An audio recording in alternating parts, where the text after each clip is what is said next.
Masya Allah. Apakah hukum puasa? Menarik. Nama saya Ustaz Muhammad Ali bin Rohani.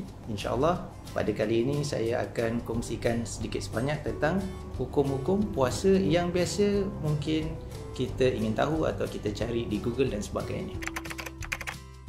Okey, kita lihat hukum yang pertama, soalan yang biasa ditanya.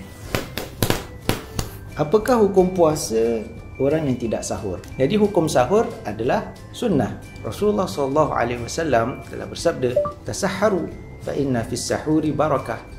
Bersahurlah, maka makanan sahur apabila kita bersahur itu mempunyai keberkatan. Jadi jika seorang itu berpuasa tanpa bersahur, puasanya adalah sah kerana sahur adalah sunnah. Bilakah waktu sahur yang terbaik? Waktu sahur yang terbaik adalah waktu sahur sepertiga akhir malam sampai sebelum masuknya waktu subuh. Itu di antara waktu yang digalakkan untuk kita bersahur. Okey, cuba kita lihat soalan yang kedua.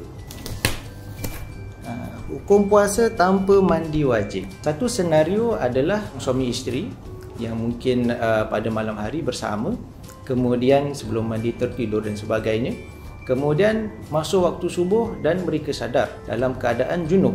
Jadi adakah puasa mereka sah?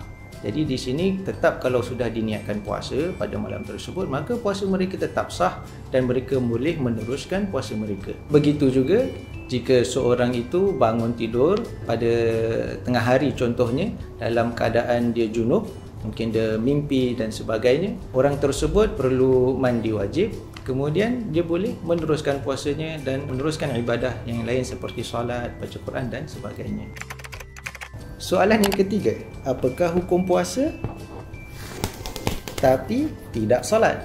Di sini kita perlu faham bahawa puasa adalah ibadah mustaqil, satu ibadah, dan solat juga ibadah mustaqil, satu ibadah yang lain. Jadi jika seorang itu puasa tapi dia tidak solat, maka puasanya tetap sah, tapi orang ini dikategorikan di antara orang yang fasik kerana dia meninggalkan solatnya.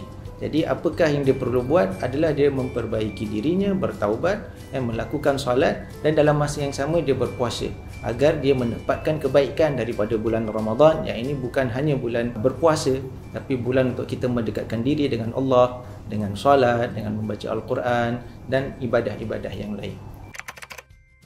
Puasa adalah sebuah ibadah. Ibadah tidaklah boleh diambil remeh hanya dengan mengikut saja. Semua orang puasa, kita puasa. Namun kita perlu mempelajari. Tidaklah memadai hanya dengan kita Google, kita tonton video dan sebagainya. Bolehlah kita bertanya kepada asatizah, kepada para ulama, para guru-guru kita yang boleh membimbing kita, memberikan kita jawapan yang dapat memberikan solusi kepada persoalan-persoalan yang ada di benak kita. Wallahu ta'ala a'lam.